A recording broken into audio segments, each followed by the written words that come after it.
بسم اللہ الرحمن الرحیم۔ السلام علیکم ورحمۃ اللہ وبرکاتہ۔ حضرت سیدنا امام حسین رضی اللہ تعالیٰ عنہ کا آخری سجدہ۔ امام حسین رضی اللہ تعالیٰ عنہ کی شہادت کا واقعہ، کربلا کا واقعہ۔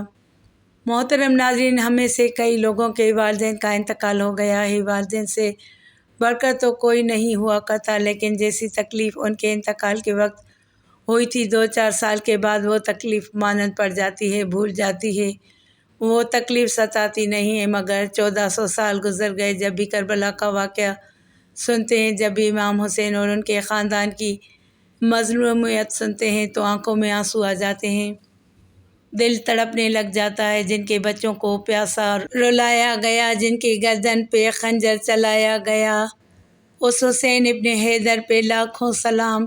یہ ایک ایسا عجیب واقعہ ہوا ہے کہ آج بھی جب سنتے ہیں، پڑھتے ہیں تو عقل حیران ہو جاتی ہے کہ اتنے بڑے مرتبے والی شخصیت کے ساتھ ایسا ظلم۔ کیا وہ اندھے ہو گئے تھے؟ کیا انہیں سمجھ نہیں تھی کہ ہم کن پر یہ ظلم کر رہے ہیں؟ نبی پاک امام حسین علیہ السلام کو کہا کرتے تھے، یہ وہ میرا بیٹا ہے جس کے لیے میں نے اپنے بیٹے کو قربان کیا ہے۔ میرے آقا فرمایا کرتے، حسین مجھ سے ہے اور میں حسین سے ہوں۔ اے لوگو، حسین پر کوئی مشکل وقت آ جائے اور یہ تم سے مدد طلب کرے تو اس کا ساتھ دینا، کیونکہ یہ جنت کے جوانوں کا سردار ہے، میرا خون ہے اور میری اولاد ہے۔ لیکن افسوس، ابھی رسول اللہ صلی اللہ علیہ وآلہ وسلم کی رحلت کو تھوڑا وقت ہی گزرا تھا کہ کربلا کے میدان میں ایک طرف 9 لاکھ کا مجمع تھا تو دوسری طرف وہ حسین جس کو اللہ کے رسول اپنے کندھوں پر سوار کرتے تھے۔ امام حسین رضی اللہ تعالیٰ عنہ اپنے نانا کی امت سے بار بار کہتے، کیوں میرا راستہ روکا ہے؟ اے لوگو، پہچانو، میں تمہارے نبی کا نواسا ہوں۔ کیوں 3 دن سے میرے بچوں کو پیاسا رکھا ہے؟ کیوں میرے عزیزوں کو شہید کیا ہے؟ بتاؤ، میں نے رسول اللہ صلی اللہ علیہ وآلہ وسلم کی شریعت میں کوئی تبدیلی کی ہے؟ کسی انسان کا حق کھایا ہے؟ کسی انسان پر ظلم کیا ہے؟ اتنے میں فوج یزید ایک آواز میں کہنے لگی، اے حسین، ہم سب تو تجھے تیرے بابا علی رضی اللہ تعالیٰ عنہ کے بغض میں قتل کر رہے ہیں تاکہ یزید ہماری جھولیاں دولت سے بھر دے۔ امام حسین رضی اللہ تعالیٰ عنہ نے فرمایا، اے لوگو، آج جس اسلام کا علم تمہارے ہاتھوں میں بلند ہے، یہی میرے بابا علی نے بلند کیا ہے۔ مت بھولنا، خیبر و خندق میں اگر علی نہ ہوتے تو اسلام کی فتح ناممکن تھی۔ وہ علی جس کی پوری زندگی نے اسلام کی تبلیغ کی، حق کو بلند کیا، رسول اللہ صلی اللہ علیہ وآلہ وسلم کی حفاظت کی، اور اس علی کو یہ اجر دے رہے ہیں۔ تو اے لوگو، بتاؤ، اللہ کے رسول نے بار بار میرے بابا کا ہاتھ بلند کر کے فرمایا تھا، جہاں علی ہوگا وہاں حق ہوگا، اور جہاں حق ہوگا وہاں علی ہوگا، اور آج علی اور اولاد رسول کو یہ صلہ دے رہے ہو۔ اتنے میں یزید کی فوج کے سپہ سالار نے دیکھا کہ کہیں فوج میں بغاوت نہ ہو جائے۔ اے شمر، کیا دیکھ رہے ہو؟ حملہ کرو۔ بس جب لاکھوں کی فوج نے رسول اللہ صلی اللہ علیہ وآلہ وسلم کے نواسے پر حملہ کیا تو امام حسین رضی اللہ تعالیٰ عنہ نے اللہ کا نام لیا اور تلوار کو نکالا۔ تاریخ گواہ ہے کہ ایک طرف لاکھوں کا مجمع اور ایک طرف 3 دن کا بھوکھا پیاسا حسین ابن علی ہے۔ زمین پر ایسی جنگ پہلے کبھی نہیں دیکھی تھی کہ تنہا انسان لاکھوں کے مجمع کو اس طرح سے پار کر رہا ہے کہ فوج اشقیاء واپس پلٹ کر بھاگنے لگی۔ امام حسین رضی اللہ تعالیٰ عنہ فوج یزید سے مخاطب ہو کر فرماتے ہیں، 3 دن سے بھوکے کی جنگ دیکھو، 3 دن سے پیاسے کی جنگ دیکھو، اور رسول اللہ صلی اللہ علیہ وآلہ وسلم کے اس نواسے کی جنگ دیکھو، اس کی جنگ دیکھو جس کا جوان بھائی مارا گیا، جس کے جوان بیٹے کو نظروں کے سامنے قتل کیا گیا، جس نے اپنے ہی ہاتھوں سے اپنے بچے کی قبر بنائی۔ امام حسین رضی اللہ تعالیٰ عنہ شیر کی طرح فوج یزید سے لڑ رہے تھے۔ اتنے میں غیب سے آواز آتی ہے، حسین، تیرا اللہ تجھ سے راضی ہوا۔ بس صدا کا سننا تھا کہ امام حسین رضی اللہ تعالیٰ عنہ نے اپنی تلوار کو تھام لیا۔ اتنے میں عمر بن سعد کہتا ہے کہ شمر، کیا دیکھ رہے ہو؟ یہ علی کا شیر ہے، اس کو مات دینا ناممکن ہے۔ جاؤ، خیموں کو آگ لگا دو۔ بس کچھ ظالموں نے بیویوں کے خیموں کو آگ لگا دی اور کچھ امام حسین رضی اللہ تعالیٰ عنہ کو دور سے تیر مارنے لگے۔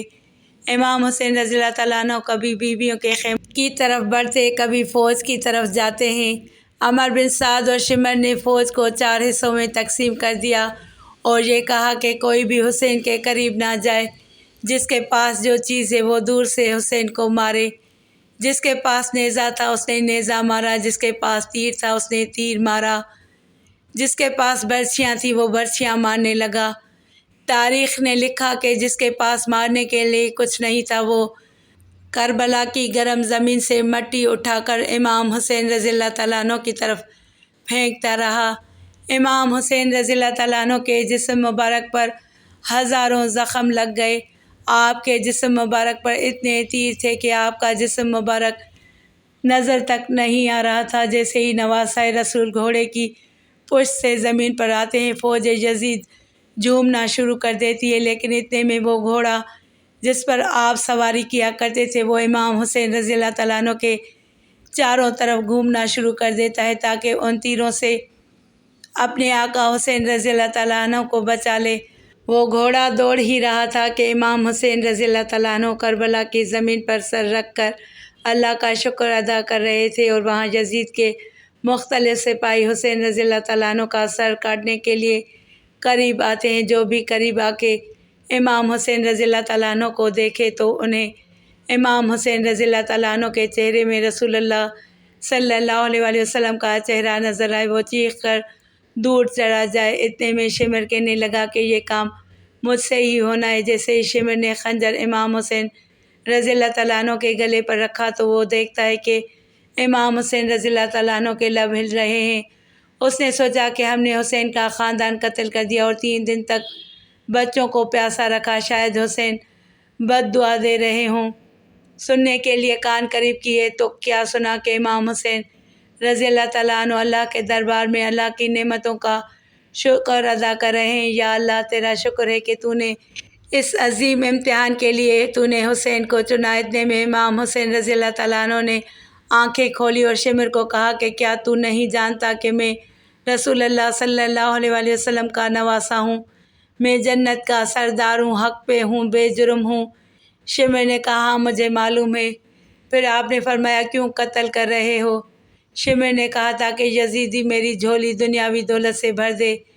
شمر امام حسین رضی اللہ تعالیٰ عنہ کا گلا کاٹتا رہا۔ فوج یزید مسلسل جھومتی رہی۔ امام حسین رضی اللہ تعالیٰ عنہ کے سر قلم ہونے کے بعد سادات کو لوٹا گیا، بی بی سکینہ کو تماچے مارے گئے، رسول اللہ صلی اللہ علیہ وآلہ وسلم کی نواسیوں کے سروں سے چادروں کو لوٹ لیا اور امام حسین رضی اللہ تعالیٰ عنہ کے جسم مبارک کی توہین کرنے لگے۔ تاریخ نے لکھا ہے کہ امام حسین رضی اللہ تعالیٰ عنہ کے جسم پر جو چیزیں تھیں ان کو لوٹنے لگے۔ اتنے میں ایک شخص امام حسین رضی اللہ تعالیٰ عنہ کے قریب آیا اور امام حسین رضی اللہ تعالیٰ عنہ کے ہاتھ میں ایک انگوٹھی پہنی ہوئی تھی، اتارنے کی کوشش کی، وہ نہ اتری۔ وہ ظالم انگلی کاٹ کر انگوٹھی لے گیا۔ آپ کے جسم مبارک کو رسیوں سے باندھ کر گرم زمین پر ادھر ادھر پھیرایا گیا۔ اتنے میں عمر بن سعد نے کہا اے شمر، حسین اور اس کے ساتھیوں کی لاشوں کا وہ حشر کرتے ہیں کہ رہتی دنیا تک کوئی بھی یزید کے خلاف آواز نہ اٹھائے۔ سب کے جسموں سے سروں کو کاٹ لو اور سب کی لاشوں کو پامال کر دو۔ زمین کربلا گواہ ہے، کہیں سے کوئی قبیلہ اٹھ کر آتا ہے اور کہتا ہے کہ ہم لاشوں کو پامال ہونے نہیں دیں گے، کہ بی بی ام لیلہ کا قبیلہ آ کر کہتا ہے ہم علی اکبر کا لاشا پامال نہیں ہونے دیں گے، کہیں سے بی بی رباب کا قبیلہ آ کر کہتا ہے کہ ہم علی اصغر کا لاشا پامال نہیں ہونے دیں گے۔ ایک ایک شہید کی لاش کو پامال ہونے والی جگہ سے ہٹائی گئی۔ تاریخ گواہ ہے کہ صرف رسول اللہ صلی اللہ علیہ وآلہ وسلم کا نواسہ کربلا کی گرم زمین پر پڑا رہا، اور مغرب کے گھوڑے مشرق کی طرف اور مشرق کے گھوڑے مغرب کی طرف دوڑتے ہیں۔ امام حسین رضی اللہ تعالیٰ عنہ کا جسم پامال ہوتا رہا۔ امام جعفر صادق رضی اللہ تعالیٰ عنہ فرماتے ہیں کہ میرا سلام ہو میرے اس غریب دادا پر جس کی لاش کو اس طرح سے پامال کیا گیا۔ ان کی دائیں پسلیاں بائیں پسلیوں کی طرف چلی گئیں اور بائیں پسلیاں دائیں پسلیوں کی طرف چلی گئیں، جن کا سینہ اور پشت ایک ساتھ ہو گیا۔ سلام ہو میرے دادا حسین رضی اللہ تعالیٰ عنہ پر جن کے جسم مبارک کے ٹکڑوں کو زمین نے کربلا پر بکھیرا گیا۔ یا اللہ پاک جیسے تیرے نبی حضرت محمد مصطفیٰ صلی اللہ علیہ وآلہ وسلم نے تیرے دین کی سرکوبی کے لیے طائف میں پتھر کھائے جسم کو لہو لہان کیا، آپ صلی اللہ علیہ وآلہ وسلم کے نواسے امام حسین رضی اللہ تعالیٰ عنہ نے، آپ کے صحابہ نے، اہل بیت نے اور معصوم بچوں نے تیرے نام اور تیرے دین کو بلند کرنے کے لیے اپنی جانوں کا نذرانہ پیش کیا۔